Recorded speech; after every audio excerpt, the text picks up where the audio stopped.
In this video, I'll be showing you how to make a game pass in Please Donate. It's a very simple method, so if you find this video helpful, be sure to drop a like and subscribe. But let's say you want to make a game pass for yourself so you can be, gifted any Robux or anything like that. What you want to do is actually not inside of Please Donate. So we're just going to press leave right here, press this X, and then what you want to do is press more on the bottom left, and then you're going to see a lot of different options. All you want to go ahead and do is click on create, which is right there.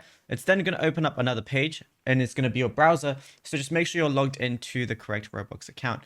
Then what you want to do is go to creations. And if you haven't made one, go ahead and make an experience by pressing create experience. But mine is right here. So I'm going to go ahead and click on this. And then all I want to do on the left, I'm going to see a lot of different options. But under monetization, I'm going to go ahead and see passes right here. So all I want to do is go ahead and click on this. And then as you can see, I already have a few passes right now. All I want to do is create pass. You can name it anything you want. So I can name it something like please donate pass. I can change the logo image if I want to, but that's optional. And then I can add a description as well. Then once I'm happy with that, all I got to go ahead and do is press create pass right here.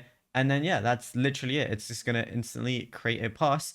And then I could basically use that to, in like the please donate game mode. So if I went inside of it right now, I'll show you exactly what I mean. But like, yeah, all you want to do is just head on over to a stall like so. And then, yeah, you can basically just do whatever you want with it. And it's as simple as that. Now, if you found this video helpful, be sure to drop a like and subscribe and check out our other videos on the channel as well.